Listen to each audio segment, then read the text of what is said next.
Como disse o pastor Fabrício, nós temos uma história aqui com o Paraná, porque a minha esposa é paranaense, né?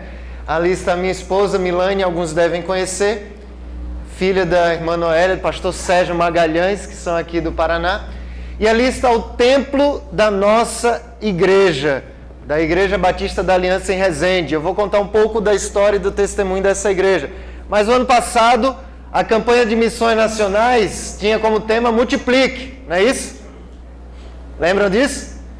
E aí no ano passado nós já começamos a multiplicar na nossa família e chegou a nossa pequena Alice, que nasceu agora em abril e já está ali com a camisa Jesus Transforma.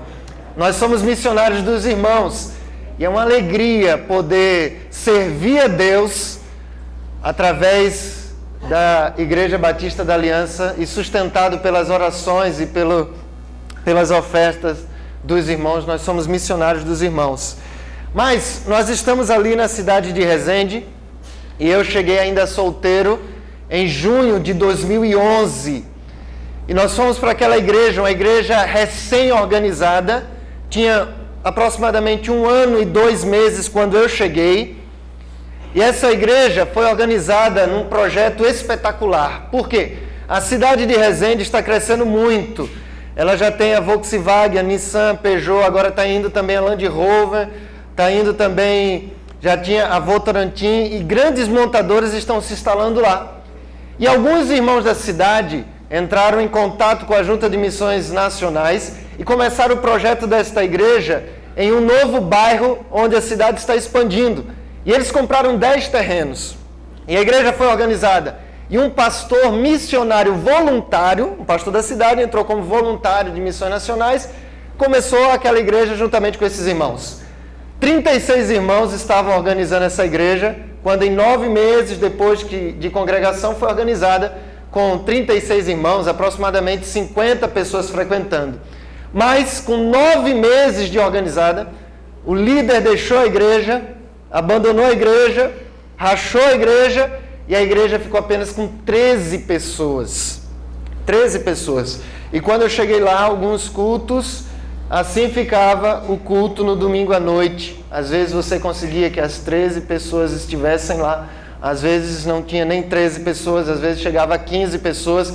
Mas esta igreja estava desanimada, endividada, pagando os 10 terrenos, estava sem esperança, sem liderança e pediu mais uma vez socorro à Junta de Missões Nacionais para então revitalizar. E nós fomos para ali, para revitalizar e terminar a plantação daquela igreja.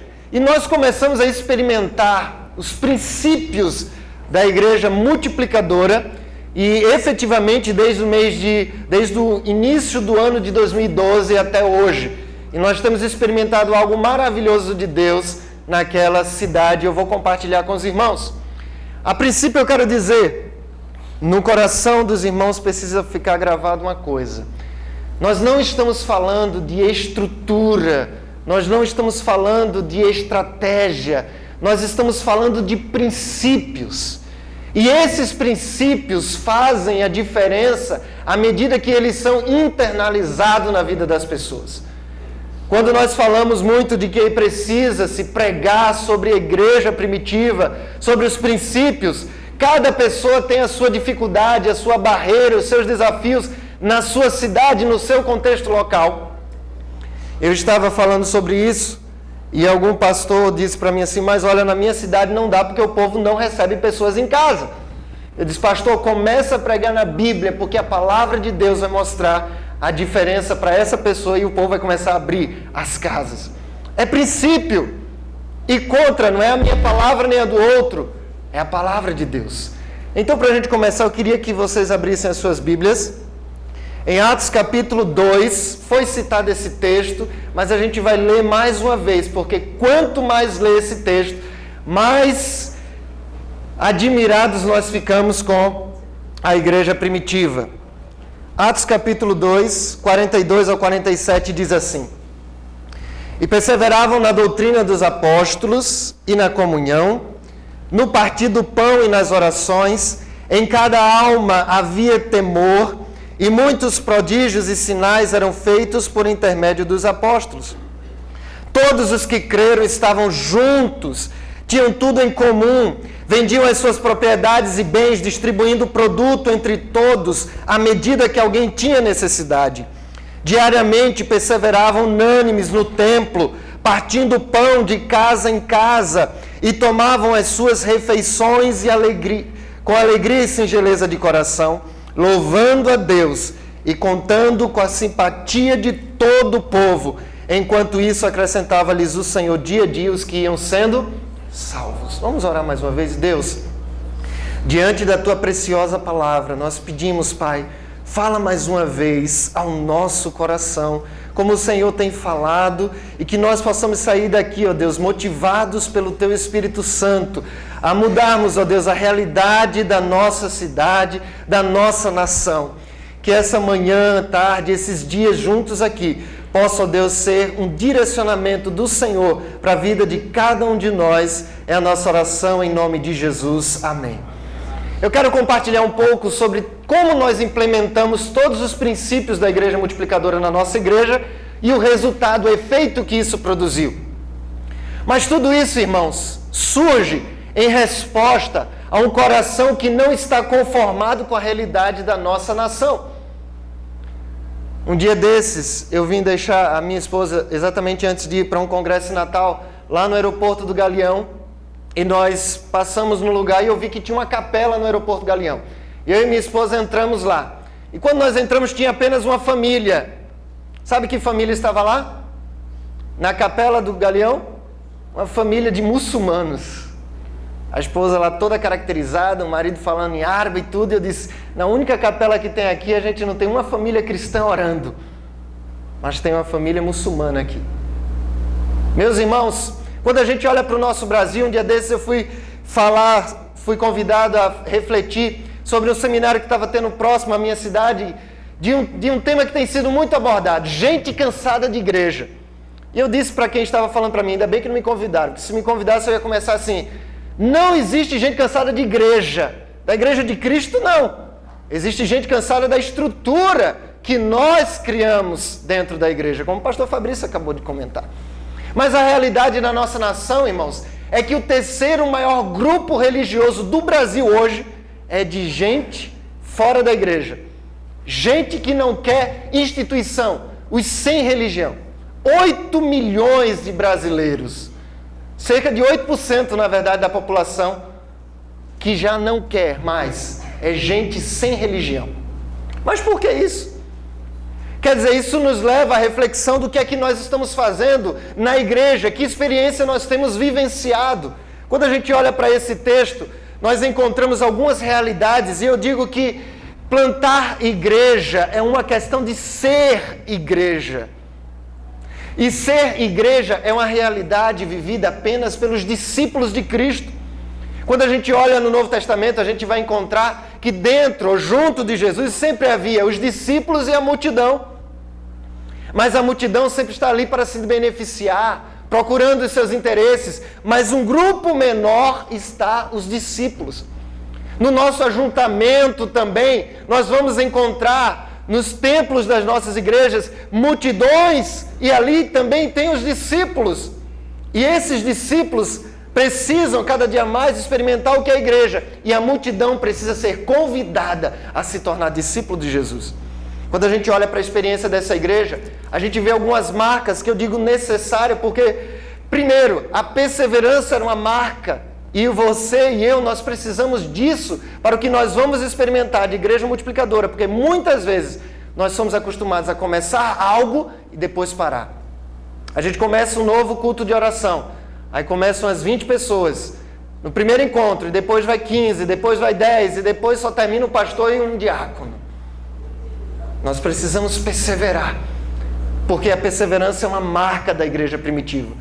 Quando Lucas escreveu Atos, ele está bem à frente dizendo, olha, esta igreja perseverou lá no dia de Pentecostes, mas vem perseverando até hoje, na doutrina dos apóstolos, na comunhão, no partir do pão e nas orações. Você deseja perseverar? Deseja? Amém. Mas o que é que gera perseverança, irmãos?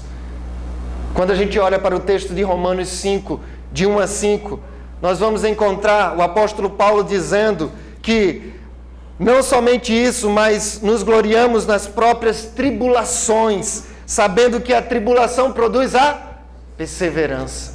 Quando a gente olha para também o texto de Tiago, capítulo 1, versículo 2 e 4, nós vamos encontrar o texto da palavra de Deus dizendo: meus irmãos, tende por motivo de toda alegria o passardes por várias provações, sabendo que a provação da vossa fé, uma vez confirmada, produz a perseverança. Meus irmãos, a grande realidade é que sempre que nós decidimos, como o apóstolo Paulo escreveu em 1 Timóteo capítulo 2, versículo 13, todo aquele que decide viver piedosamente em Cristo Jesus há de sofrer perseguição. Quando o pastor Fabrício estava falando ali acerca da igreja, do bom crente dando exemplo, aí estava falando sobre isso, e aí falando que ali faltava só o quê? Uma marca, né? Mas alguém disse ali, também esse aí não incomoda nem o diabo, agrada o diabo também, o discípulo ser daquele, o crente ser daquele jeito. Por quê? Porque nós estamos na defensiva.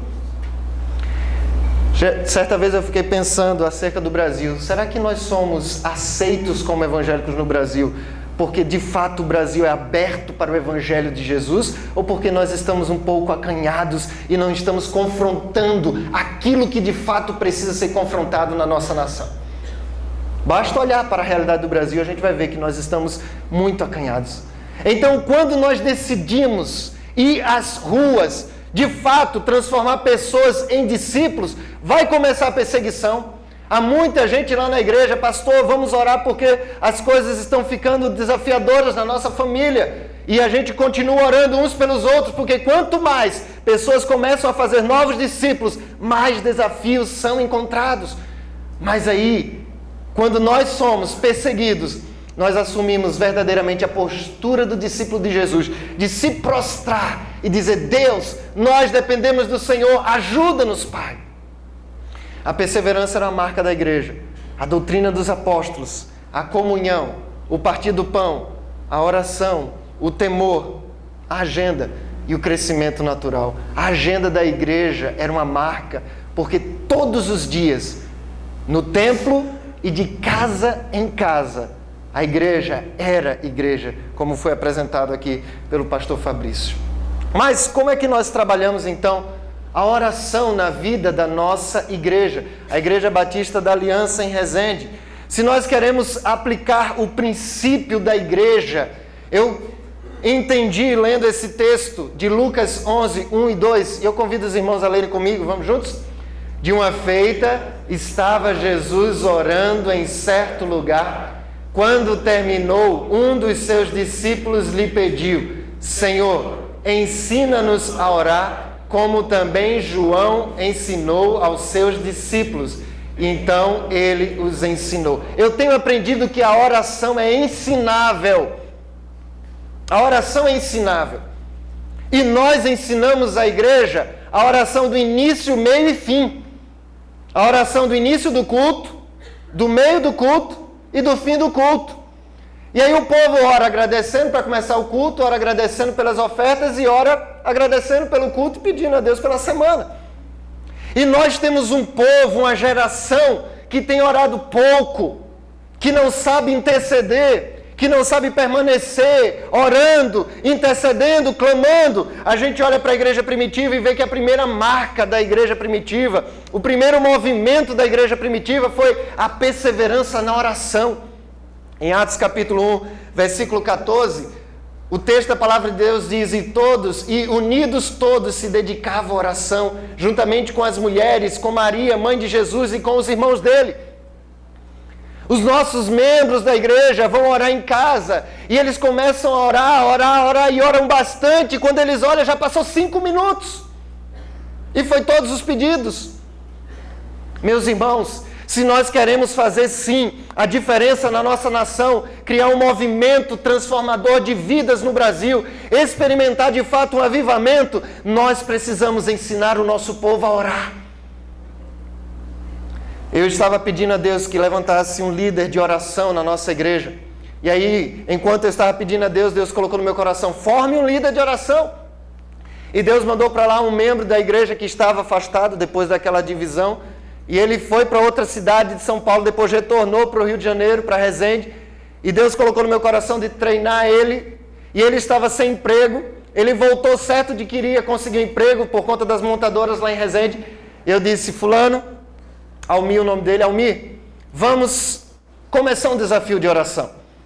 E eu disse, nós vamos ficar 40 dias orando juntos. A gente vai, às vezes a gente vai no templo, às vezes a gente vai numa praça, a gente vai orar. 7 horas da manhã, tá ok? Tá ok, vamos lá. E eu fui com o Almir no primeiro dia lá no templo da igreja. Eu perguntei a ele os pedidos que ele queria apresentar diante de Deus. E eu quero pedir a Deus pela minha família, eu quero pedir a Deus por um emprego. Eu quero pedir, ele foi listando 3 coisas importantes, a gente colocou como meta de oração para aqueles 40 dias. E aí eu me ajoelhei, e ele viu que eu me ajoelhei, ele ajoelhou também, e eu comecei a orar. Enquanto orava pela vida dele, orava pela salvação de vidas, orava pelo nosso bairro, orava pela transformação da nossa cidade. E depois de um bom tempo de oração, ele começou a orar. E ele orou. E a gente foi orando dia após dias e dias. Quando terminou os 40 dias, sabe o que aconteceu, irmãos? Ele não conseguiu emprego. Mas uma coisa havia mudado. A oração dele havia mudado. Ele não mais estava orando, Senhor, me dá um emprego. Estava dizendo, Senhor, faz a tua vontade na minha vida. Senhor, eu quero fazer a tua vontade. Em 40 dias, aquele homem tinha mudado a consciência de oração. E a oração dele deixou de ser aquela oração simplória, de pedir apenas por coisas passageiras, e ele estava orando com profundidade, ele estava entendendo a sua missão como servo de Deus. E aí Deus colocou no meu coração, nós queremos fazer uma vigília semanal, um tempo de oração, e Deus colocou no meu coração toda sexta ter oração na nossa igreja, de 10 à meia-noite. Eu disse, Deus, eu preciso que ele, como líder, se levante para assumir essa responsabilidade. E durante a semana eu estava com isso no meu coração. Quando eu cheguei no final de semana, eu me encontrei com o Almir. E o Almir falou assim, pastor, Deus colocou no meu coração a vontade da gente fazer uma vigília semanal, toda sexta-feira, de 10 à meia-noite. Eu disse, Almir, Deus colocou isso no meu coração. Meus irmãos, a gente começou a implementar uma mudança na vida de oração da igreja. Hoje, toda sexta-feira tem oração lá na igreja, toda sexta-feira, além do culto de oração que já tinha. Toda sexta-feira tem oração e agora a gente já fez um avanço maior, porque cada semana tem um pequeno grupo multiplicador que é o responsável. Então você tem um grande movimento de oração toda sexta-feira. Mas se nós não ensinarmos a igreja a orar, dificilmente a gente vai conseguir alguma mudança. O pastor Sam Tipton diz, através da história da igreja, os maiores reavivamentos têm acontecido após períodos de trevas espirituais. Durante esses períodos, pequenos grupos de pessoas desejavam desesperadamente um despertamento espiritual. A oração era vista como uma necessidade e não como uma opção. Olha para a sua igreja e veja quantos intercessores você tem. Olha para a sua igreja e veja quantas pessoas nas suas orações estão clamando pela salvação dos perdidos. Se nós queremos viver uma diferença na nossa nação, na nossa cidade, nós precisamos mudar o conceito de oração da nossa igreja. A gente encontra também alguns exemplos. Martinho Lutero declarou, tenho tanto que fazer que não posso prosseguir sem passar 3 horas diariamente em oração. Ele sustentava como axioma espiritual que aquele que orou bem, estudou bem. John Wesley disse, Deus nada faz senão em resposta à oração. E apoiava sua convicção devotando 2 horas diariamente a esse exercício sagrado. Irmãos, nós precisamos retornar ao valor da oração, da intercessão, de clamar com intensidade, orar mais, investir mais tempo em oração, ensinar o nosso povo. E eu comecei isso com Almir através do relacionamento discipulador. E nós precisamos que os discipuladores ensinem também aos seus discípulos a orarem. Meus irmãos, é um desafio. Por isso, eu vou mostrar algumas estratégias que nós utilizamos lá na igreja. Necessariamente você não tem que repetir, mas nós colocamos no boletim da igreja hoje, cada dia da semana tem uma devocional e cada dia da semana tem uma família e tem um pedido para a família da igreja. E nós começamos a ensinar a igreja. Todo domingo eu perguntava, a gente chama ali de torre de oração, quem participou da torre de oração da nossa igreja essa semana? Aí a pessoa levantava a mão e eu dizia, então diga comigo, eu faço parte do ministério de oração da nossa igreja. E as pessoas foram entendendo que elas tinham que interceder, clamar, orar umas pelas outras todos os dias. E nós começamos a experimentar milagres de Deus acontecendo por causa disso. Meus irmãos, chegou na nossa igreja uma jovem senhora, juntamente com seu marido, ainda não eram casados, na verdade. E eles nos procuraram com um tempo e disseram assim, pastor, nós já queremos pedir oração, porque nós estamos muito tristes, porque a gente não está podendo ter filhos. E nós já fizemos todos os tratamentos possíveis. E o último tratamento, o médico disse, olha, você vai ter uma chance de 0,5%. E se não acontecer, já era. E eles fizeram e gastaram muito dinheiro. E gastaram também o emocional deles. Como resultado, nada aconteceu. E eu disse para eles no encontro do discipulado, olha só. No momento que vocês ajustarem a vida de vocês com Deus, todas as outras coisas serão ajustadas. Eles se entregaram a Jesus, ela se batizou, ela se converteu, eles se casaram em novembro de 2013, ela se batizou em fevereiro de 2014, mas em dezembro, no dia em que a igreja estava orando pelo casal, aconteceu o seguinte, ela engravidou. E o Clevinho, que é o rapaz, ele diz, pastor, eu tenho certeza que ela engravidou no dia que a igreja estava orando por nós. A quem é a glória, então? A Deus. Oração. Meus irmãos, hoje os dois estão lá, eles são membros da igreja e têm sido abençoados. Além disso, o nosso culto de oração mudou um pouco a esfera. Muitas vezes nós estamos no culto de oração, o que é que nós temos orado? Vamos orar pelo fulano de tal que está doente, vamos orar pelo fulano de tal que está desempregado. Claro que temos que orar, tudo isso acontece uns pelos outros. Mas nós mudamos o foco da oração no culto de oração e toda semana nós estamos orando pela salvação da cidade de Resende.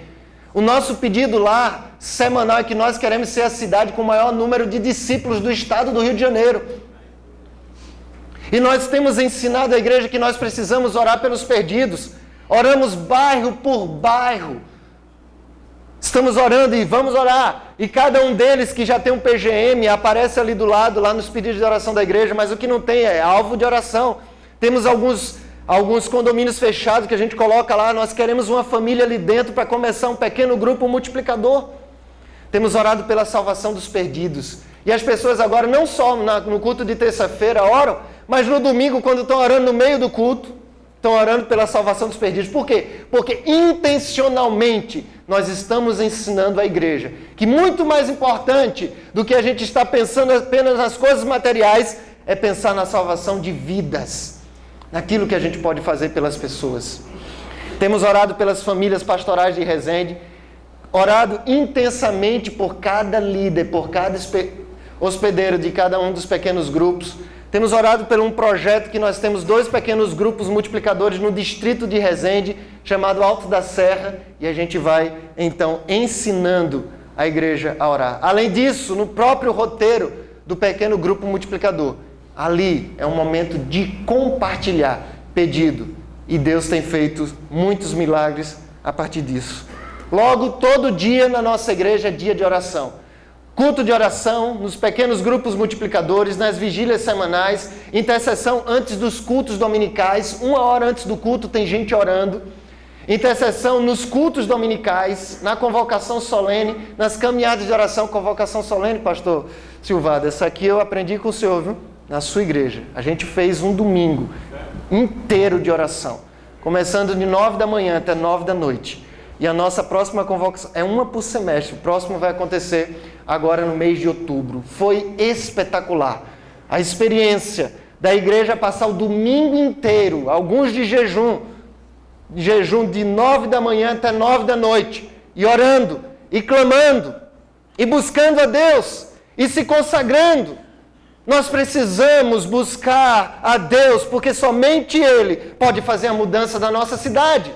Mas se nós estamos conformados com a realidade ao nosso redor, nada vai mudar na nossa vida e nem na vida das pessoas.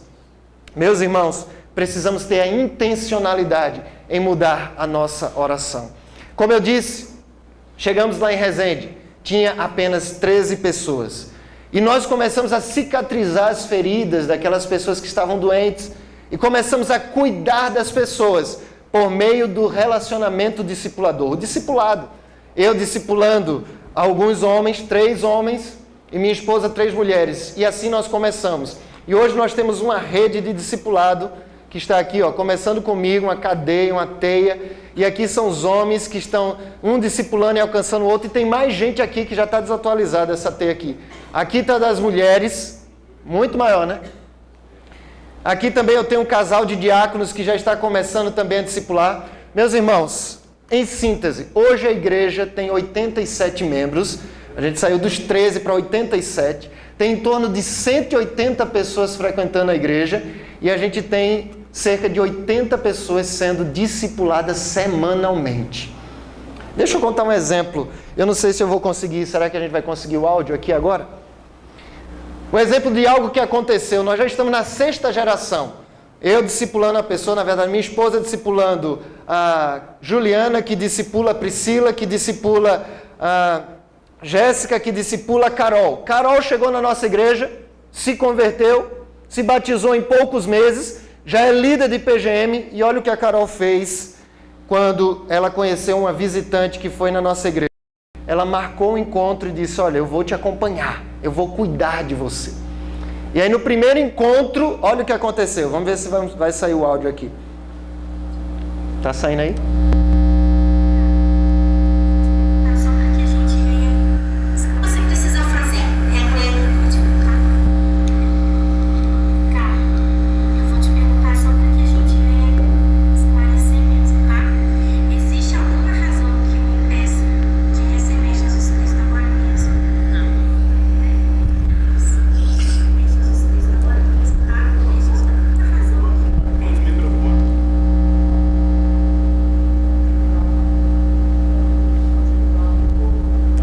Já tirei aqui.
A Carol, ela chegou na igreja, ela nunca fez treinamento de evangelismo, mas ela acabou de fazer o plano de salvação. A pessoa que ela estava acompanhando se converteu, ela ainda pediu profissão de fé. Você crê de fato em Jesus como seu Senhor e Salvador? E ela disse, sim, eu creio. Já dava para batizar.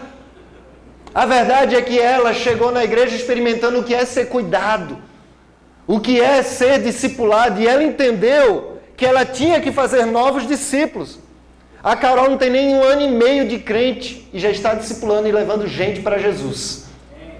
E não é só ela não, mas meus irmãos, a gente começou então com um pequeno grupo multiplicador no dia 1 de maio de 2012. Hoje a nossa igreja tem 14 pequenos grupos multiplicadores, tem mais 7 para multiplicar, nossa meta é fechar com 20, a gente vai fechar com 21, fora os 2 no Alto da Serra, então seriam 23 pequenos grupos multiplicadores. A igreja está se espalhando na cidade de Resende. E aqui você vê o templo da nossa igreja. E aqui você tem os pequenos grupos multiplicadores se espalhando. Aqui nunca seria palco da evangelização da nossa igreja, de sair distribuindo folheto ou batendo de casa em casa. Mas a gente tem um pequeno grupo multiplicador aqui.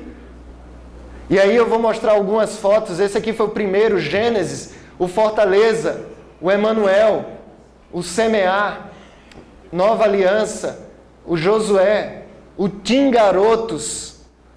Aqui eu tenho um adolescente, esse aqui que é o Pedro.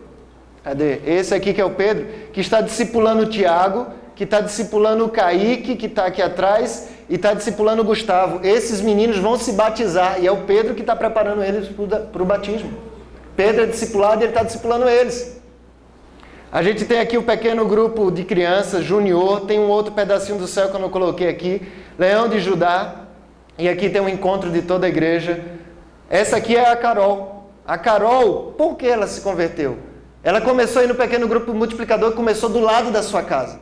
E ela estava muito frustrada porque tinha acabado um relacionamento, ferida, começou aí, teve a sua vida transformada. E quando a vida dela começou a ser transformada, porque ela também começou a ser discipulada, a Amélia, que é a mãe dela, também começou a ir no pequeno grupo e disse no primeiro encontro: olha, eu vim aqui só para ver o que vocês estão fazendo com a minha filha, porque ela está mudando.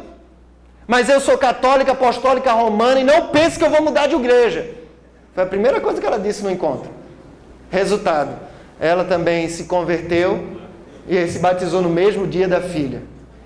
Aqui está a foto da nossa igreja no último aniversário em abril. E aqui o último batismo que nós realizamos da irmã Fátima, que também se converteu num pequeno grupo multiplicador. O batismo dela e a igreja como está hoje. Hoje nós temos a perspectiva de multiplicar o culto em 2 cultos, porque não cabe mais gente no templo não. O povo fica do lado de fora. E aquela igreja que tinha apenas 13 pessoas, hoje reúne quase 150, 180 no domingo à noite.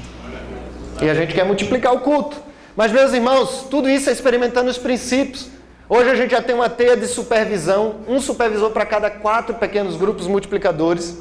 Aí tem um modelo do roteiro que eu mostro, mas eu vou ter que passar um pouco. Mas sempre nós temos uma visão no pequeno grupo multiplicador. Viver a comunhão do reino, integrar os irmãos na igreja, trazer novas pessoas para Jesus Cristo através da evangelização e multiplicar o pequeno grupo multiplicador. E estamos multiplicando. É um grande desafio. Além disso, quando nós pensamos... Vou ter que passar tudo isso. Quando nós pensamos tanto na educação da nossa igreja como a formação de novos líderes, nós criamos uma linha de ensino da igreja.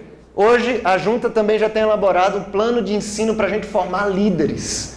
Na nossa igreja, cada pessoa entra na escola bíblica e vai módulo a módulo crescendo e se tornando líder da igreja. E é muito interessante que às vezes a gente tem as nossas revistas normais da escola bíblica, elas mudam de quanto em quanto tempo, irmãos? De 3 em 3 meses. Você já viu alguém chegar perto de você e, pastor, eu não queria que mudasse porque eu não aprendi muito da revista de 3 meses. Alguém já chegou assim?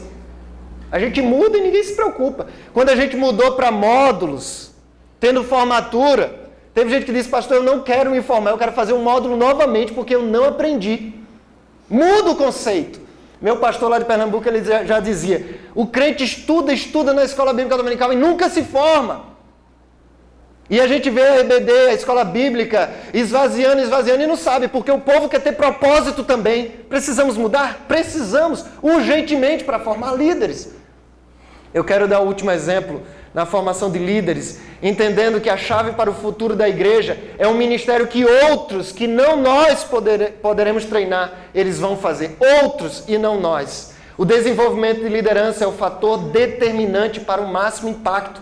Precisamos nos tornar líderes eficazes. Então precisaremos desenvolver líderes eficazes. A grande verdade é que grupos pequenos não são a chave para o crescimento da igreja. Eu recebi uma turma lá de uma cidade do interior, 400 quilômetros de Resende. Foram 13 irmãos para a nossa igreja para experimentar o que é a igreja multiplicadora. E ele disse, pastor, olha só, eu venho da cidade que tem 400 mil habitantes, tem 6 igrejas batistas, não tem uma que tem mais que 100 membros. Lá a gente precisaria de pelo menos 40 igrejas, só tem 6.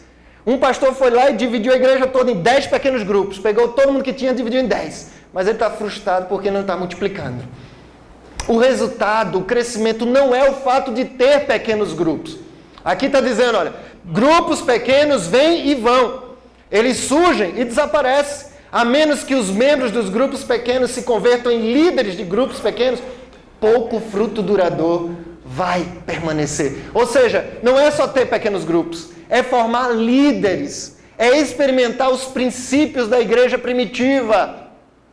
Hoje a gente não tem mais aquele departamento de ação social na igreja. Não, porque todas as necessidades são supridas dentro dos pequenos grupos. É família que precisa de ajuda, eles mesmos suprem. É família que precisa de alimento, de roupa. Tudo isso acontece na vida da igreja. E dizer que uma igreja tem comunhão se encontrando uma vez por semana no domingo à noite, isso não é comunhão. Porque a gente vê todo mundo bem vestido, tomado banho, e não sabe a realidade que está dentro da casa das pessoas. Mas quando vamos às casas, aí a gente vê quem não tem nada dentro do armário, quem não tem nada na geladeira, quem está triste por causa do trabalho que não tem.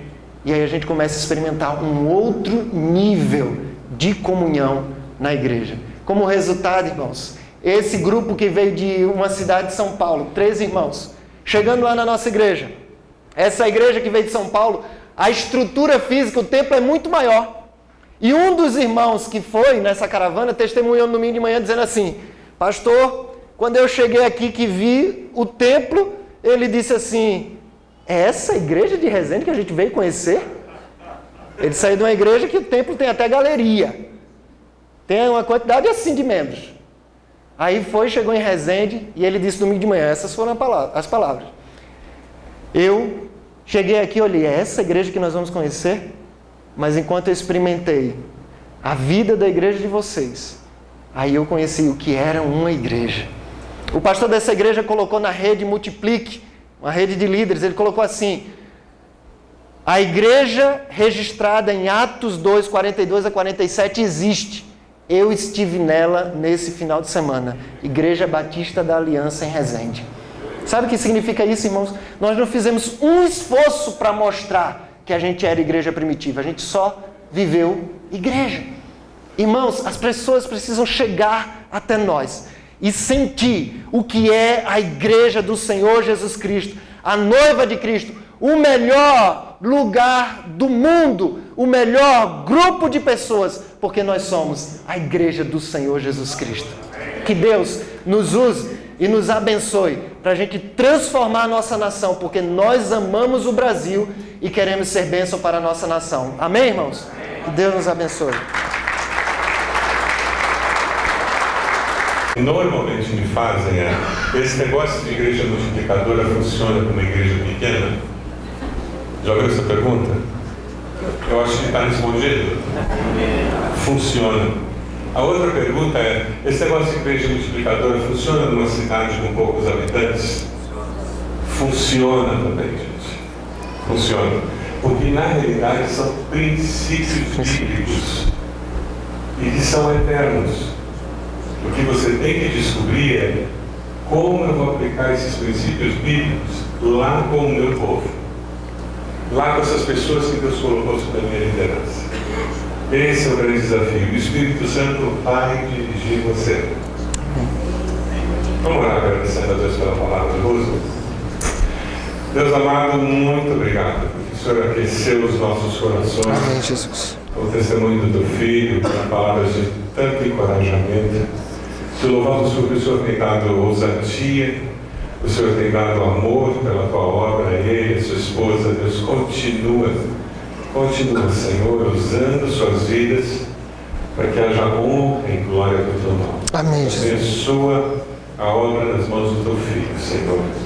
Pedimos que não apenas Resende, mas toda aquela região, amém, Jesus, seja impactada pela obra da Igreja Batista Aliança. Amém, Jesus. Muitas outras igrejas sejam desafiadas, inspiradas e desejem, Senhor, expandir o teu reino. Amém. Para que muitos possam confessar Jesus como Salvador. Amém. Nós te agradecemos em nome de Jesus. Amém. Amém, Jesus.